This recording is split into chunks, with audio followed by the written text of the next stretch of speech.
Do not adjust your TV sets.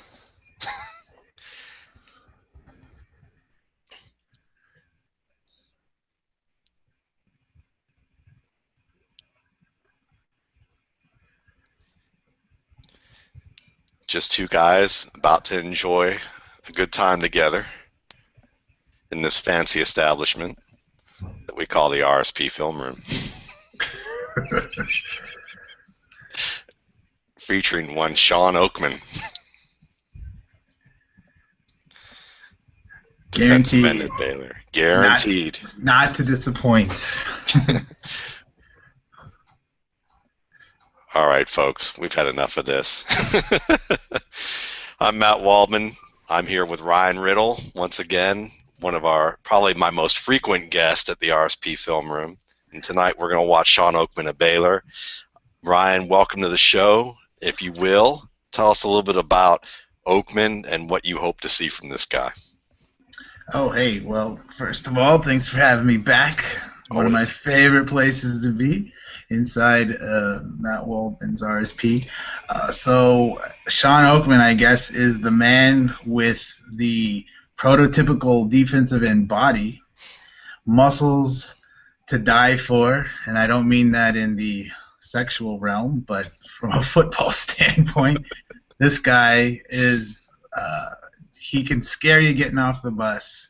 I watched just about a quarter and a half of him. Well, so what we can expect to see is somebody who doesn't really know how to play the position, but somebody who a lot of NFL teams are going to fall in love with, simply based off of perceived potential from the bias that our eyes provide us, with those rippling muscles and long arms and long legs. It's hard to look at him and go, wow, I mean, he can't be a great defensive end, and I'm not saying he can't, but he isn't yet by any stretch, even at the college level. And for those of you who maybe like crawled out from under a rock or came out of a cave, Ryan Riddle would know, as a former defensive end with the Cal Bears, who was their single-season sack holder, record holder for sacks, and also has played defensive end and outside linebacker for the Ravens, the Jets, a little bit of the time with the Falcons, and the Raiders. So we've got someone who understands the position very well and who writes about the position extraordinarily well, and I think it just writes about football extraordinarily well. So for those of you who have seen these shows, then you know that, you know, the fact that Ryan has been on here more times than anybody already, and I've been trying to get as many people on, and we've had a cross section here, tells you just how much I enjoy having Ryan on here. So without going into too long of an introduction, we're going to go ahead and get this started. If you're new to the RSP Film Room, basically what we do here is just a couple of guys watching film together. Anytime that we want to stop the tape or rewind it, we're gonna just, you know, we're gonna go ahead and do that. It's kind of like you're looking over our shoulder. Oftentimes we're gonna watch this in kind of half-speed format, just so that the film isn't too jumpy. And we're just going to talk about technique, talk about what we look for when it comes to evaluating players in certain positions, and whatever other subjects that come up when it comes to talking about how we evaluate players. So we're going to take this away, and this is Oakman against Oklahoma State. And once again, thanks to Draft Breakdown for all that they do here. All right. So this is Oklahoma State, like you said. This is a beautiful picture, by the way. It's nice HD quality, but moving on. Shawn Oakman is number 2.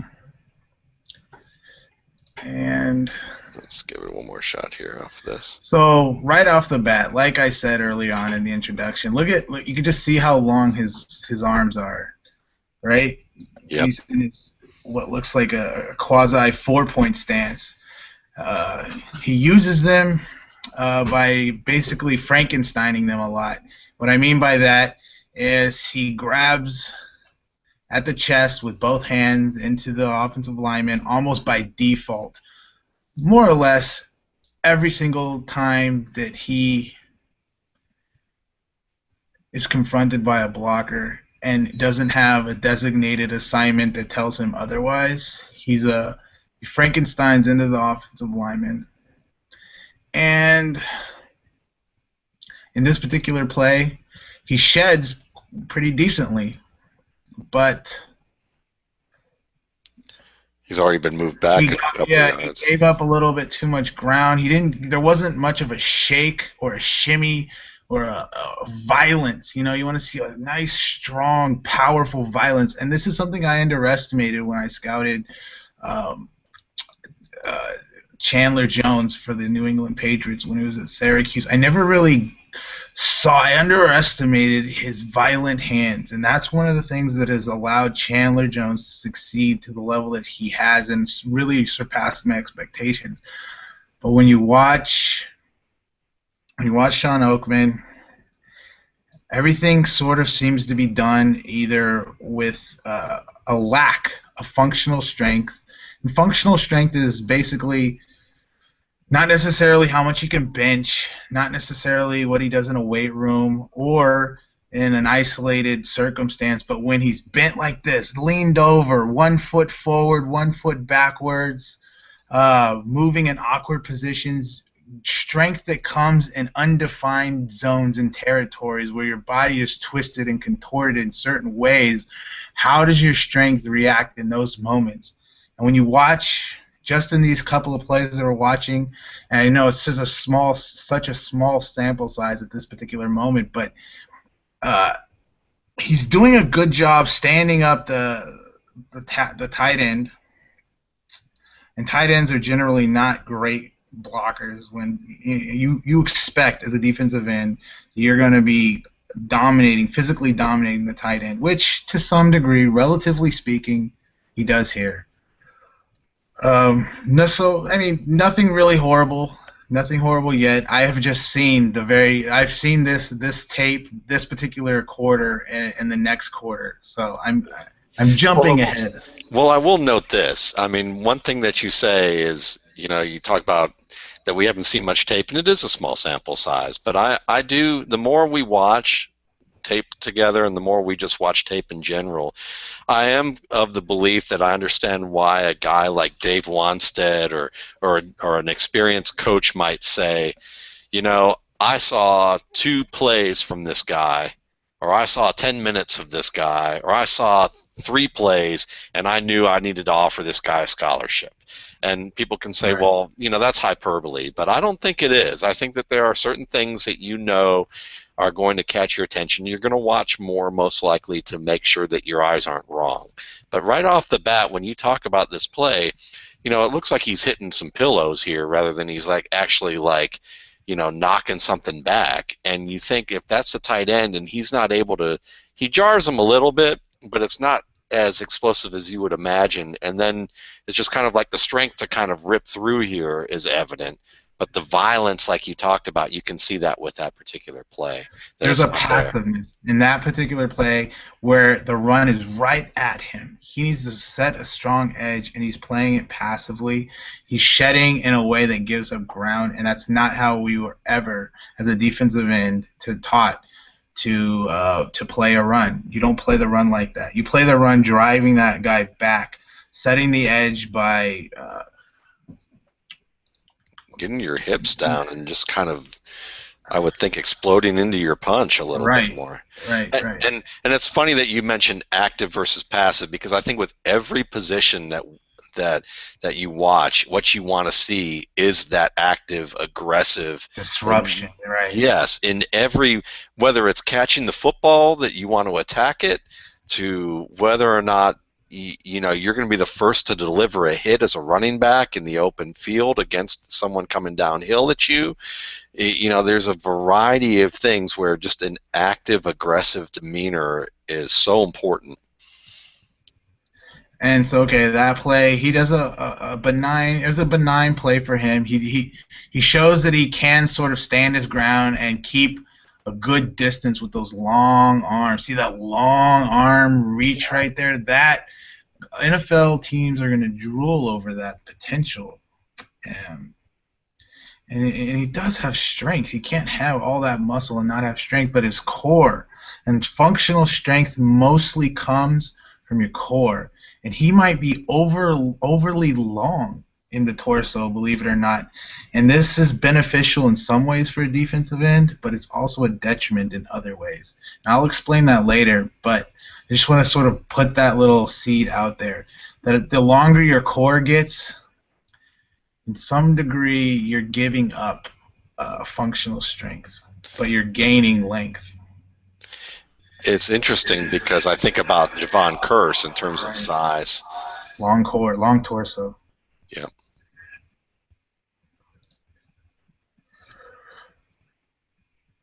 And see how, like, go back, like, if you watch this play over again, and it looks like he's going to finish with a decent rip move, but right off the bat, he takes steps and he Frankensteins out there and just, I want to grab him. I want to go and grab this guy and do a little dance with him and then throw him and get around. And if the quarterback didn't have a decisive play there, that could have potentially been a sack. But that is not the best thing he could have done in this situation. And I don't mean to be nitpicky there, but he had an offensive lineman with frozen feet quick setting him. And when you get quick set like that, you can do a really you don't even have to stand there and do the engaging thing. Rip around him, and you could be hitting him right about now. Right about now, this quarterback can be getting hit by him if he would have just used his length, reached out, grabbed the outside shoulder of that, I believe, tackle. Yeah. Or is that, and then just sort of swam over him without the dance. You would have saved a good second and a half and might have been able to really disrupt that play. But, I mean, the point here that I'm trying to make is not that one particular play was so egregious in any way, shape, or form, but that his tendency that I've already seen really quickly in just a quarter is to just reach out there. Just reach out there. And this play was a sliding inward. I guess he was on the guard.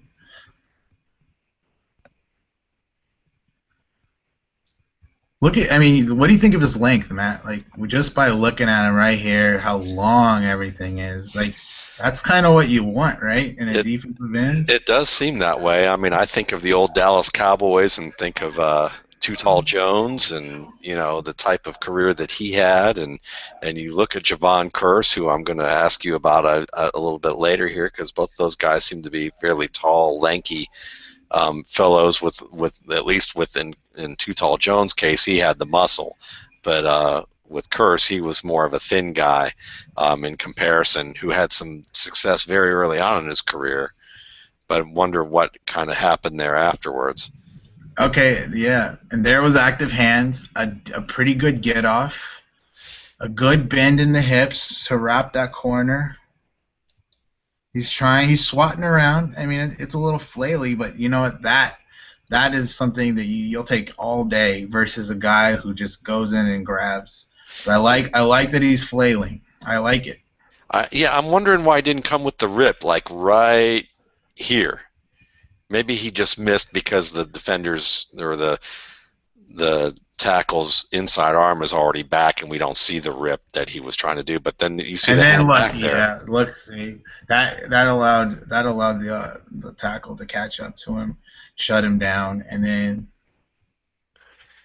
Yeah, I would have liked to seen a rip, but that's something that obviously we'll see if he does show that type of technique with his hands a little further in, because it seems like when you see perfect opportunities and a neophyte on the defensive side like me looks at that and goes, that looks like the type of move I see over and over again in the NFL, where you see kind of the slap on the outside and then rip under and turn the corner with the hips bent, and I see that. I'm thinking that that's a pretty clear indication he just missed that opportunity. And this play was the last guy off the line after the snap. He's the last player to get up and react. Yep. And then he just stands up and assesses. You don't want to assess with your feet standing still. Assess attacking. Attack and assess simultaneously. You'll see that there are many moments where he's not really completely aware of what's going on. He doesn't diagnose. But I mean, what are the chances that you get a guy built like this who's equipped with dynamic instincts? You always dream and hope for it. It just doesn't happen very often. That's what makes someone like that so special.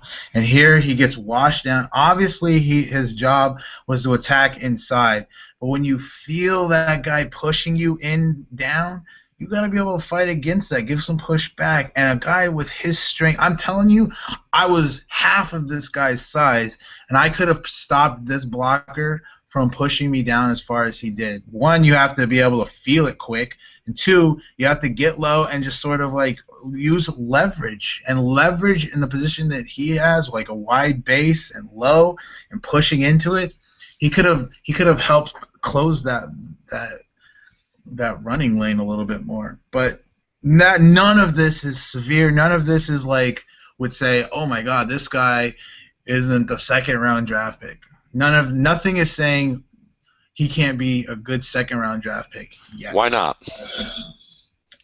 Just because he hasn't done anything that shows you that we haven't seen enough to show us that he is incapable of the things that you really look for in a defensive end. And no defensive end is going to be perfect on every play.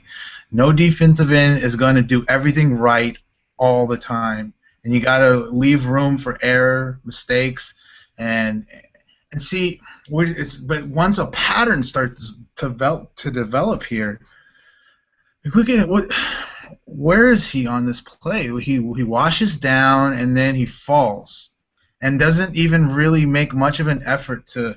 I don't see a drive to kill or to take that ball carrier down. It's like, oh, I run into a guy, and like. It's really crowded down there by my feet, and I don't have the balance, and then I fall down. Instead of leaving his look at feet those over long, top. or a long arm can just reach out there, grab that guy by the horse collar, which isn't horse collar inside the, right inside the line. Yeah, that's grabbing distance for this long-armed man, and he just falls down like he can't handle it. See, this is a very interesting topic that you brought up that I like, which is the idea that he's, how would I put it? He's an athletic freak, and we have players all the time who are athletic freaks who don't particularly play well in the NFL, and it begs the question of, like, when do you look at guys and say, I don't know what he can or can't learn, and no matter how good-looking he is off the bus, I don't want to take the risk of drafting him early because I know that's the only place where I'm going to get him. And the answer varies, but to a degree, the more it's some sort of quotient that the more freakish you're physically gifted, the more physically gifted you are, the more or the sooner someone's going to take a chance on you. Maybe it's not in the first round, but by round 4, this sloppy play with that body starts looking really good to NFL teams. I feel like that we're talking about something happening at a bar late after happy hour than we are about having a marriage when it comes to a long-term relationship here, which is kind of dating. Right. Yeah, I know that the analogy works though. I'm telling you. We need some reverend to tell people to go to church, I think, meet him at church. Don't do it after the 5th drink at closing time. That's kind of what I hope that Shawn Oakman doesn't qualify as that, but he's your plan B when you're at the bar and you just the hot girl went home with somebody. But this girl, she just took her glasses off and put on makeup. And it's horrible. I don't even like talking about it. Oh. Because I actually like glasses. First of all, I like glasses, and I like girls who don't wear makeup. So I was just being some sort of, prototypical man speaking for the typical man's desire at a bar, not my own. There you go. Like the whole idea of beer goggles that people talk about. You know, yeah. This guy's I talked clearly about the. Terrell Pryor with beer goggles once. But you know what? Pryor did some. Like, I'm not gonna get. He did. He made progress. He did make progress. And I do understand what you're saying with Pryor. Yeah. It's an applicable term. Okay, so far it's a lot of more of the same with Oakman. We've been talking and having a conversation, but I just want you to know I'm watching every single thing he's doing. I'm sort of soaking it up. And if you have any comments that you've seen from these last 5 or 6 plays, throw them out there. It's 28-7, by the way, Baylor. It's in the second quarter. This is the time where you just get after it. Yeah. I just see a guy who just doesn't. It just seems like what he knows what to do is to attack the man in front of him, but he doesn't even seem very nuanced with doing that. Now this is actually one of the nicer plays I think I've seen thus far. Right. Coming up here, and this is more about I think his quickness. And I want to make it clear that the guy blocking him 58 looks like a guy who shouldn't even be starting for Oklahoma State. See, there you go. And is that because you feel like he's slow and he's a guard who's playing left tackle, and I don't mean like an NFL guard. I mean he's a college guard playing left tackle. That's pretty damning. You know, I mean, and relatively speaking, and everyone on the screen is a talented football player to some extent. Sure. And I will note to everyone that when we're talking about this, I mean, yeah, we do have respect for the athleticism and for the preparation that these guys have, but when you're nitpicking to the level that we do, and I don't know if nitpicking is the right word, but examining things to such a fine degree and relative to, are you going to be able to earn your living doing this? Right. It may come across as harsh right. because of what we're talking about, but we're really trying to, examine the fine points here. And he sort of absorbs this hit, and you see his neck sort of get wakak back. That's a new word. How do you spell that? W-A-K-A-H. Yeah, wakak. Okay. He could have, I think he does stop the first down from happening, but this guy's huge, like can't he completely shut this guy's momentum down and pull him back? It looks like his body is taking, not giving. Does that make sense? And a lot of what you're saying is really focused on something that I've talked about in recent weeks, which is when you're looking at prospects, it's really about watching 2 games in one. You're watching the game in front of you, and then you're also watching the games that you have seen, watching pro athletes do the same thing, and figuring out how to project the difference between what you're seeing and what you need to see, what you would expect to see in those situations. And so a lot of what you're talking about here is really relying on a data bank in your brain of what you have seen work successfully with good defensive end play in the NFL and what that looks like, as well as not just that, but what technically sound play looks like, and just assessing the situation completely from those 2 ways. Absolutely. And if you go back, there's some noteworthy stuff on this last play.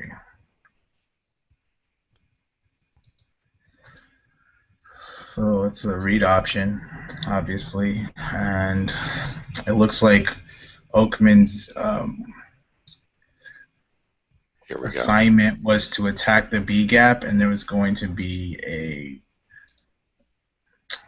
a guy who scrapes over the top of him and handles the quarterback. But he's like playing it by the book. And that's what people do so often in football.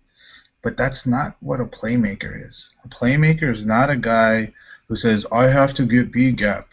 I go in B gap. B gap go really far down. I'm gonna even go lower than my defensive tackle and not even watch where the ball's going. If he just watched that play develop a little bit as he sort of like went into that B gap, he could have seen that not only was it too clogged up in there that he didn't need to be in there, but he could see where the ball's going, and he has maybe the athleticism to jump out there and make a difference in that play. And I would say he was a liability on that play. Yeah, and I think that's the thing. Every player needs to be able to operate inside and outside the structure of a play, and they need to be able to. They have to know how to do that and when to do that. And they're not always going to succeed with it, but you want to see them succeed at pivotal points in a game where they should be recognizable. Another thing I noticed is with his height and his length, do you think it's harder for him to get under players and really work them with a punch like this? Because he's kind of straight-legged into this where he could really lift this guy off the ground and bull him into the backfield. But look at his legs. They're very straight coming up into this. He's not really getting low. Yep, it looks like he was setting up more for a rip rather than a bull through. And generally speaking, there are several times that we've already seen where he does not utilize proper leverage for any kind of training for a defensive lineman. Are these things that he can learn? I mean, are these things that you've seen guys in the league or you've seen guys actually learn and get so much better than what they were in college? Who are examples of that from your experience? C.J. Mosley for the Detroit Lions. We were on the New York Jets together, and we were more or less in the same position, like bottom tier of the 53-man roster. Any day we could be cut, and eventually we both were. But I watched his skills, and I can tell you that where he was on the New York Jets from where he is now, he has completely refined his game. And Brandon Mebane, when we were on Cal together, he always had amazing athleticism for a guy his size, but he was wild and sort of flaily and utilized that athleticism to dominate at the college level. But you could see that he has a veteran savvy about him now. And every one of these guys, when given the opportunity and more experience, are going to improve. But people are improving with them, People improve alongside them. And so what's his ceiling, and how fast can he get it? And instinct, all the things that don't need to be taught, which means he could build off of things that are already in place for him. Yeah, and football, like any other subject, is like you need layers of knowledge, and you draw upon those layers of knowledge to produce. Here's a play that I am interested in watching, just because is this him maintaining a gap at this stage? But violence right there. Yeah, and there is, but don't you? At this point, I would think that you would know that you're likely not going to see a cutback, and it's time to shed and get inside. I don't know. Maybe I'm being too hard on him in this case. Yeah, I would say he has to stay out there. And I also like the way that he shoved 74's upper body back on 2 occasions. And then he throws him, gets rid of him. I'd say that's one of his more ideal, one of his more ideal plays so far. Good. But not for much results. And I like to analyze through the lens of playmakers. I want a team of playmakers. I really do. And look, here we go. He's on the ground, and I don't know what exactly happens here. But this is sort of the way he fell when he went inside on that running play too. He has this like, I'm going down.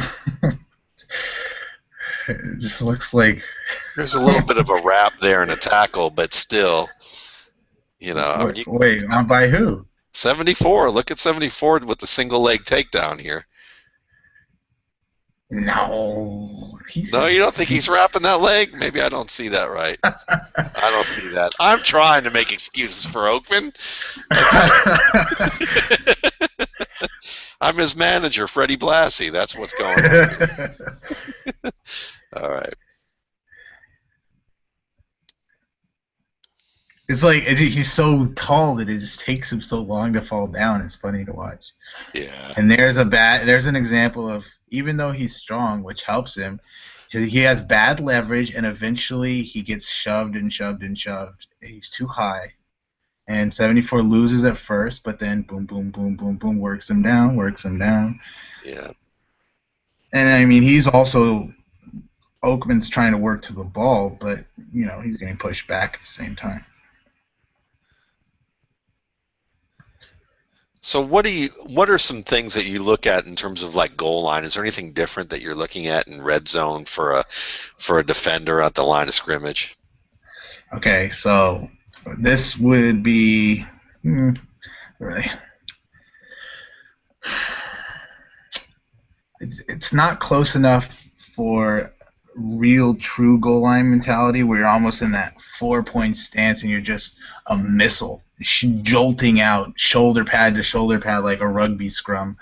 But in this particular situation, I would say he needs to be aware of not necessarily that the touchdown is right behind him, but what's the formation? And if he wants to make a difference right now and prevent a score, what could he do to make a play here? And there's not a whole lot of specifics because it's in the red zone at this moment. And he's closing. 10 looks faster.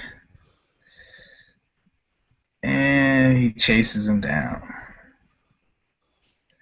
I would say he has pretty decent speed. His balance, I don't know. Did you like his balance that he didn't go down on that block? Or is that like... Let's take a look. One thing I noticed is he's kind of pigeon-toed when he runs. Yeah, good call. Very good call.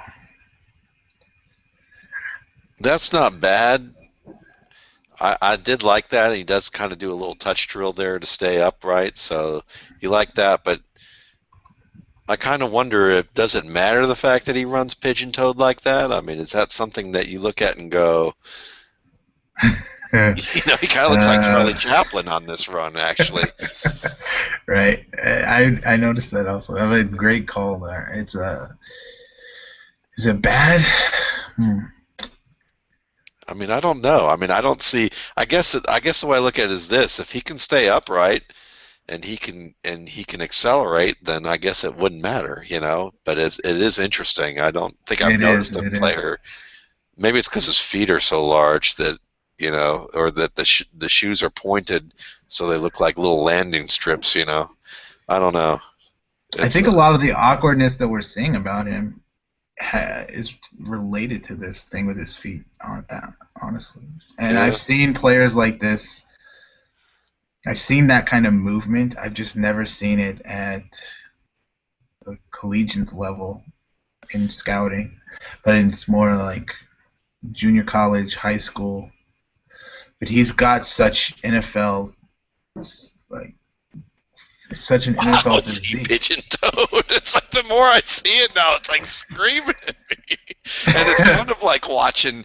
It's kind of like there was a player. Sorry to interrupt you, but there is the last time I heard someone make a big deal about an athlete being pigeon-toed and being good was in women's track and field, and it was Gail Devers. I don't know if you remember Gail Devers, but she was a 100-meter champion, and she ran pigeon-toed. And I think it was a really big deal because you rarely saw someone with that kind of speed run with that kind of gait. Yeah, I'm kind of saying the same thing. You just don't see it in the NFL, really, or even college. The feet look like they almost flop the way that they're like when they move. It's kind of scary. All right, I'm going to get off the pigeon-toed thing. And I think that might be a very critical element to his game. Because how do you generate power with your feet apart like this? Look at this right here. where once he just sets his feet to like push up, and how splayed they are. It's like a thrower where like if your toes are pointed in one direction and you're not thrown in that direction, the ball can sometimes be off kilter, but his heels are almost, you know, pointing at each other at this stage. How And he can, he just chicken winged himself into number 74 with yeah, as long of an arm, as long of a reach as he has. He's going and just chesting up. yeah. It's like your feet are a big deal when it comes to, and if, Lance Zierlein's talked about this with offensive linemen, and I think you've talked about this with defensive linemen in the past too, is the boxing analogy. There's a lot of boxing, um, kind of parallels to the interactions that you see at the line of scrimmage. And boxing is all about the position of the feet and the legs to throw a punch and to be able to get position. And if you're a defensive end and you don't have your feet right, I would think that there's something to do with some of that. Yep. And let's go back to that last play because this is just okay. What's he doing here? What's he seeing? He's washing himself down, somehow thinking he's trailing the running back. I don't see how his responsibility allows him to abandon and overlap his entire defensive line. Who told him to just overlap his entire defensive line and let this cutback occur? Yeah. Like that's just bad awareness, and there's a lot of examples of just bad awareness. Yeah, it's like he's not even thinking on that particular play. Doesn't even seem to know to react. Or that, or it's, I watch the legs and I'm thinking, he looks like an old man. He looks like an old man who's like, it's like Red Fox and his arthritis acting you know up. what though? There is a guy who looked like an old man the way he moved. I'm not sure it was so much pigeon-toed, but I couldn't get over how old manish he moved and looked. But he's still he's doing pretty well in the NFL, and his name is Nigel Bradham for the Bills. And Bradham has had he has played rather well. Yeah.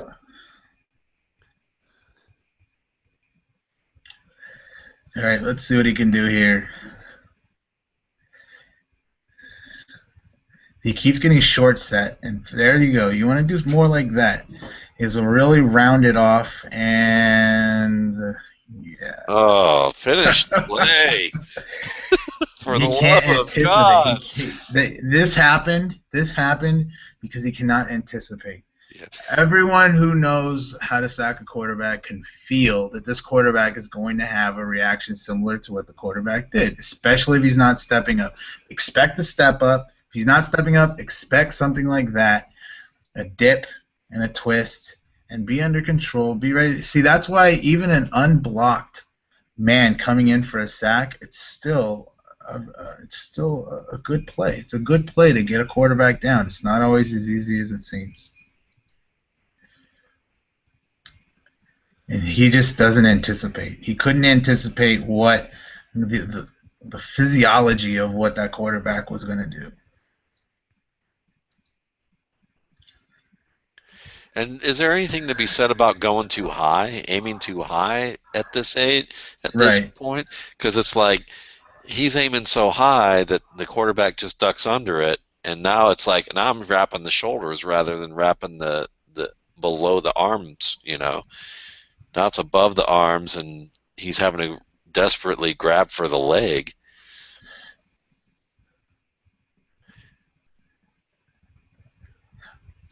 You just got to always expect that the quarterback's going to do something to try to evade the sack. And you got to feel, as you're getting closer, each step you get closer, you got to feel what might he do to escape me? And that's one of the most common things that a quarterback's going to do.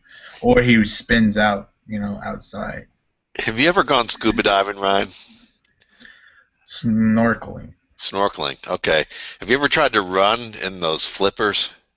Oh God, I can't even swim in them.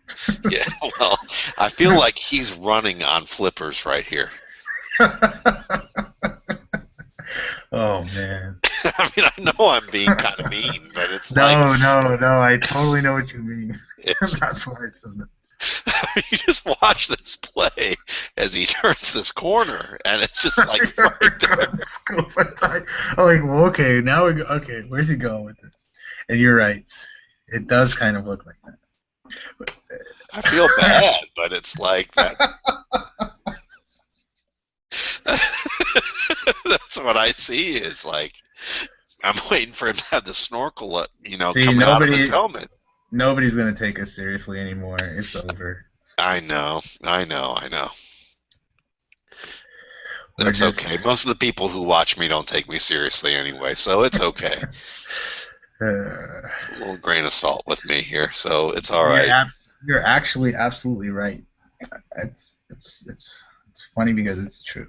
Yeah, it's just scary that I mean, I've always noticed these types of things. I think that's why I ended up in this field is that you just notice weird things that other people don't notice and you think you're being funny and somebody goes, "Actually, you know what? That's a good point right there." And you go, maybe I should do this for a little more often." Then we get a little chance of him on special teams. I mean, All right, he could jump up there and block something. he seemed didn't seem very aggressive on that end either. It's kind of like, Oh, okay, have you seen him be very aggressive at any point? no. That's kind of a problem. Yeah, it is. So, I mean, yeah, I mean, what we're looking at overall is someone who's not very aggressive. His feet seem to be an issue for him, and his lack of awareness just seems to be startling at some points. Is it fair to say fool's gold here? I think it could be. Pyrite. He's a pyrite defensive end. Wow, yeah, yeah, he could very well be. I mean, before when I announced this show on Twitter, one of our Yeah, I I think it saw was that. Twitter. Lord Baltimore did the whole classic Bucks bomb thing. You Yeah, know, plays like looks like Tarzan, plays like Jane. yeah, Hate yeah. to And say I was that. like, oh no, I don't want to hear that. I want to see a good player, and he looks more right than anything. Yeah. Well, Lord Baltimore, Um, I'm telling you. and then on the play right before that throw, he got hooked really badly. He just can't feel the flow of where the ball's trying to go. You see what 74 does? 74 Yeah. owns him on this play, and he can't feel it. He can't feel that he needs an outside presence here. And you would He think he clearly would know because here's the fake with the end around here. and there's nothing for him inside. He feels his help. That defensive tackle is right there where he could feel it.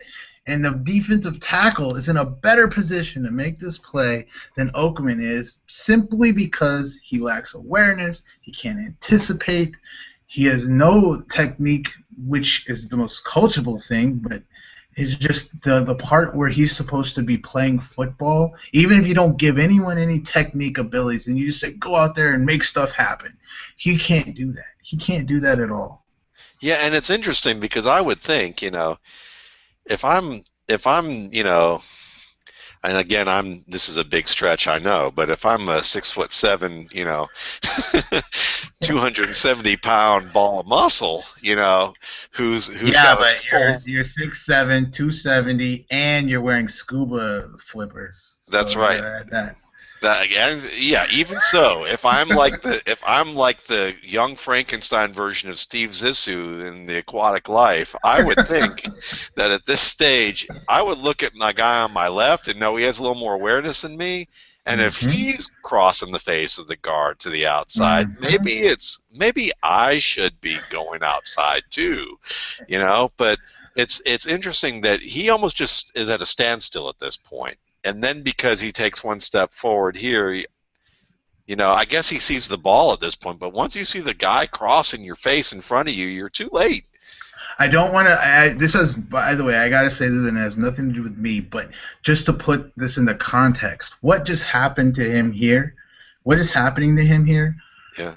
has never, ever happened to me at the college level, simply because if you have any inkling of an understanding of what you're supposed to do, which you're coached all year long on these types of things, these are like defensive end 101 things that just cannot happen to you in a game. And for that to happen to him like that, it just should never happen. And it's happening in the third quarter of us watching him in a blowout where you should in be a just blowout. yeah. And this is a very good point, because as Ryan said, I mean, he's not making this about him. It's really emphasizing what's going on with Oakman in this sense, because if you read any of Ryan's stuff, Ryan is very, I would say, Ryan isn't trying to tell people that he was a great NFL football player or a great football player. He's trying to actually share his experiences, which I would say with probably more humility than he needs to share oftentimes, with his experiences, and I think they're fairly balanced in terms of his approach. So, he's just talking about basic preparation. Right, and awareness and anticipation. And I want to put into context what that kind of play means. That kind of play, just onto itself, in a vacuum, is really a red flaggish almost. I really feel But like, it's yeah, coachable. It is coachable. The if you emphasize, but see, you spend all of your resources as a coach trying to teach this guy that you can't do something like that. And instead of teaching him how to be great, you're teaching him how to not be a liability. Whereas if you're coaching a guy who's already got those things down, you're teaching him how to be great. yeah. And that to me is why, I mean, maybe I'm too all or nothing when I think about drafting players, but I look at somebody like this and I go, why do I want to spend that high of a pick on someone that I've got to teach the things that I think are the most difficult, which is the game intelligence. I want someone with the game intelligence, because I think that the rest is really about, if I can teach technique, that's great, but Right. if the awareness isn't there, that scares me. That's what what you just, the game awareness is one of the most important things, and one of the things that I covet. The physical aspects and tools that come along with it, those are at times prerequisites and at times luxuries.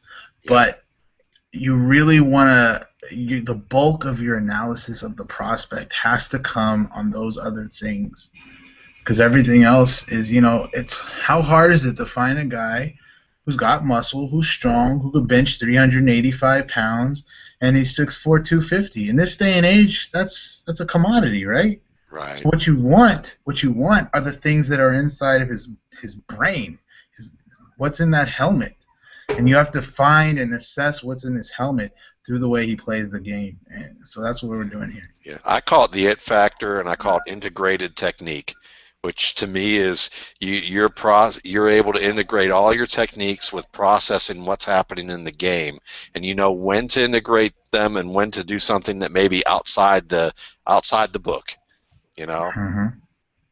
or not in the book, kind of that off the menu kind of thing. And we're now at 11 minutes to go in the fourth quarter. We've pretty much seen every play that matters for Oakman in this game. And have you seen him do really much of any standout plays? Not a thing. Have you seen anything that just gives you those, if I can just bottle up these 4 or 5 plays and teach him to be more like this, then I got something. No, I feel like if I could bottle up, 8 plays and only fractions of 8 plays and put them together, I might see one play that would work out right, like where he's got the push correct on one play. He got the hands right on one play. He guessed, he made the correct diagnosis on a play. Wait, we're not. Okay, there we go. You know what? Yeah. There's a couple of things that I liked about this play. Good. I like that he's not blocked. And he was patient here. He was patient. He didn't go too.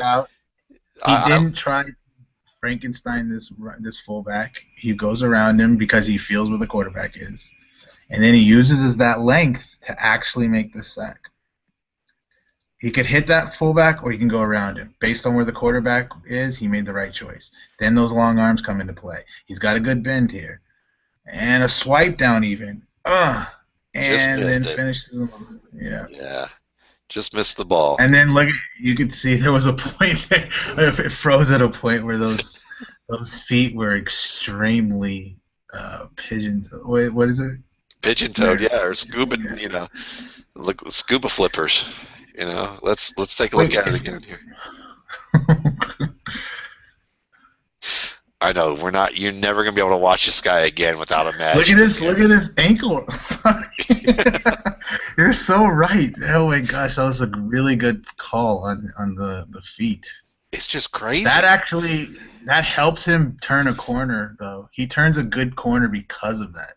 No way. Wow. No, you don't see it. Because his ankle's already turned before the rest of him. See that foot right there? That foot is how he looks straight, but when he needs it to turn for him, it's finally in the right place. He can't accelerate to top speed the way he should, but he sure can dig around a corner. There we go. He's a mutter. Look at that. There we go. Yeah. Look at that build. I mean, that's scary. That's a guy that you go, oh my god, I gotta block this guy, and then by the end of the game, your chest is puffed out, feeling like, oh my god, look, I'm so good. I blocked Shawn Oakman. Right, I handled him.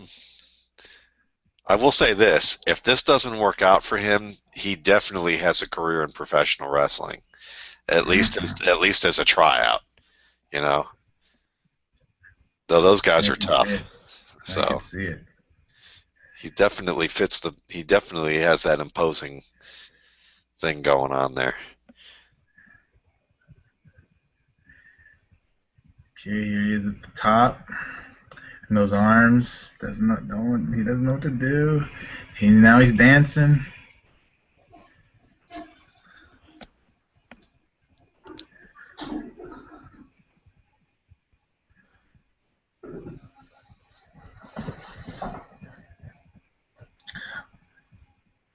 Yeah. Okay. So wait, that almost looked like the exact same play as earlier. He does this hesitation, and then 44 just makes the adjustment, knowing that this guy's probably going to do the same thing. Go figure.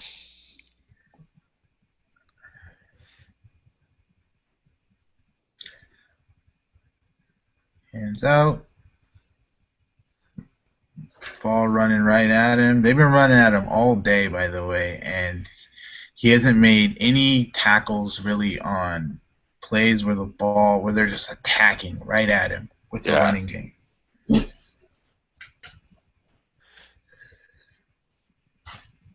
Oh, here he is running down the field. I feel like maybe the start of this show shouldn't have been the Blues Brothers, but a Gene Wilder Young Frankenstein flick here. Which brain did you get? Life Aquatic. Yes.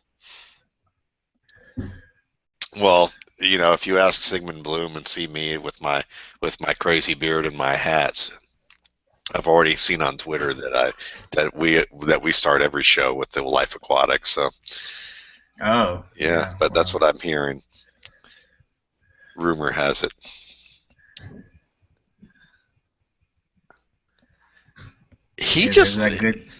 Look at the gait. I'm not even looking at the feet. Maybe he's tired on this case, but he looks like he's just lumbering. Yeah.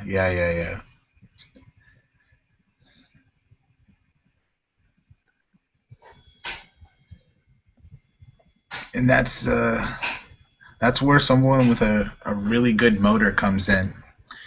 I would say his is just average. Yeah.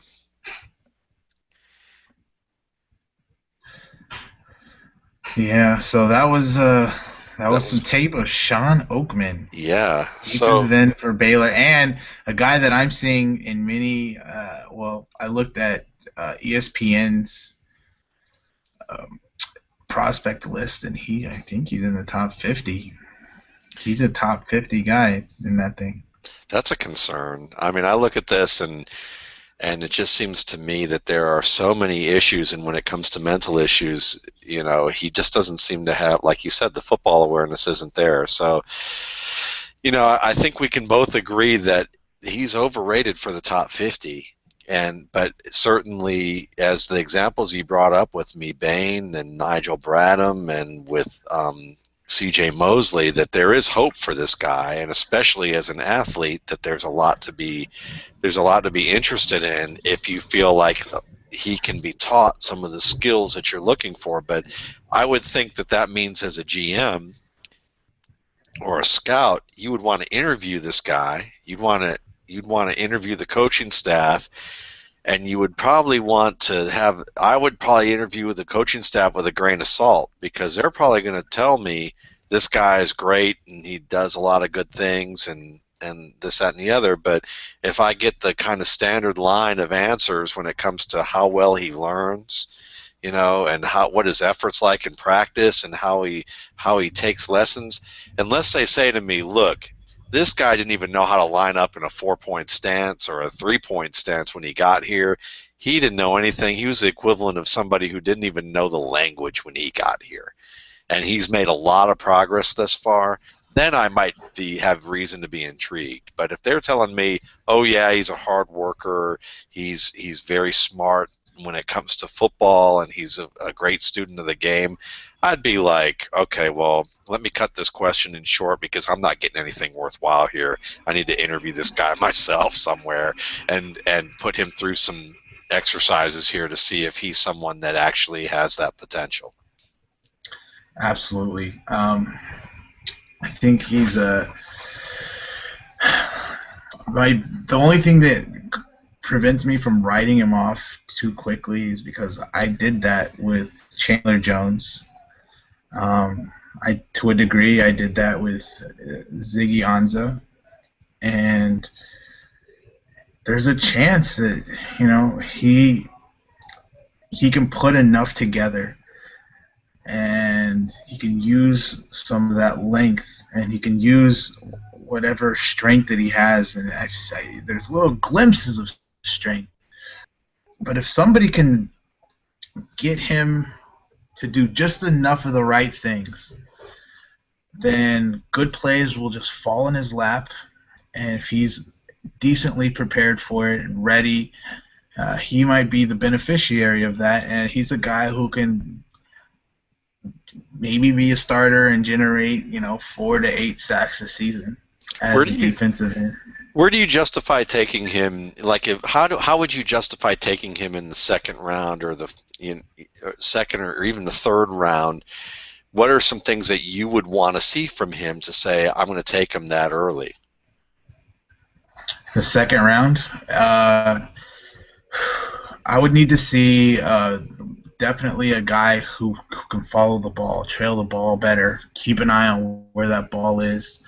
I wanted to see a little bit more explosiveness out of him, a better motor, guy who's at least just you can see his passion. If you have that body type coupled with, if nothing else, just put passion, just insert like, how does Harbaugh say?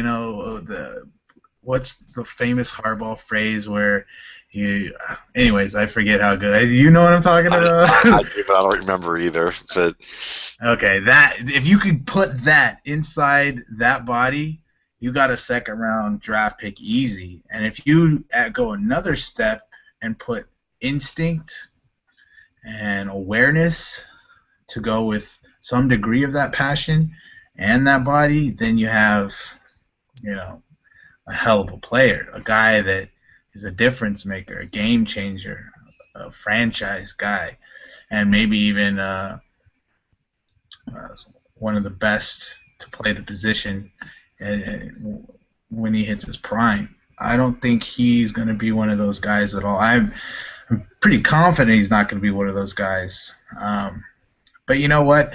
I wanted to talk to you about this before we got started, and I think now might be just as good. But as far as like prototypical defensive end in the NFL, in the last couple of years, maybe 3 years, there haven't been really any great players at that. It's like a dying art because the 3-4 and these read options are really slowing people down in the way that they come around the edges. And for whatever multitude of reasons that are happening, there is a gap, a couple of years, maybe even 3 years of a gap of greatness or really good play at that position for the last 3 years of the prospects. The last three crops have not yielded a difference maker at the defensive end position, and I don't mean 3-4 outside linebacker. The defensive end, 4-3 defensive end position, just a difference maker. Who is it? No, so that just shows you that there's a demand and a need for this that is this well has been dry for so long that just ups his value. So here's a question. Here's a question for you about that real quick. One guy I do think of when it comes to that, he got drafted as a 3-4 outside linebacker, but I thought he was a defensive end, was Melvin Ingram. Why? How does he not? Did he really not fit as a DE, or was it just that the Chargers said we like him as he's so athletic that we like him as a potential outside linebacker? See, what he brought to the table, if you watch the Melvin Ingram tape, and I remember a lot of guys were high on him, but he never did a lot coming around an edge and turning a corner. Melvin Ingram did good on guards. He did good shooting B gaps and A gaps, but he didn't do much ever really getting around a corner. And he's short. He doesn't have length. He's short, which is not an end all. But when you're that kind of a player, you have to be really fast. Not to say that Ingram was lacking. He had good speed, but he didn't dip. He didn't dip and get around like a Robert Mathis or even Jonathan Newman, the rookie for the Colts, who tore up Morgan Moses when they played each other simply because he understood this really amazing phenomenon that a small defensive end can do and accomplish on an offensive tackle on the outside. When you get low enough, and you have the ability to get incredibly low, almost knee level, because these guys are like, the offensive tackles are like 6'6", 6'7". So if you can get right around their thigh and knee area and wrap around them, they're pushing you, but what they're really doing is they're just digging you into the ground more. They're not pushing you out because you're too low. So they're pushing you down into the ground more, giving you better traction to wrap around that corner, and boom, it's a really tight corner, and it's a great path to the quarterback that little guys have an advantage over. And that's what Dwight Freeney was good at that. Tumerville was even good at that. Tumerville is amazing at that. I love Tumerville. Mathis is amazing at that, and Newman is amazing at that. Yeah. Definitely. And that's something that just is and Ingram, I would say Ingram, I don't know if he ever can do it. I just didn't really see it when I watched tape of him. So I never really got excited about him on any level, other than I could see disruption when they put him inside. That makes sense. Well, folks, that was Oakman. We're gonna come back, I think, and do another one momentarily if you feel like it, and if not, we'll figure out something else. But until the next episode, folks, we appreciate you watching. And for Ryan Riddle, this is Matt Waldman. If you would like to participate in this, and I haven't invited you, you're more than welcome to hit me up. It's not because I didn't think you were someone worthwhile to do it. It's just that I may be too busy in this room watching film and not thinking about the fact that you might want to do it. So let me know. See y'all.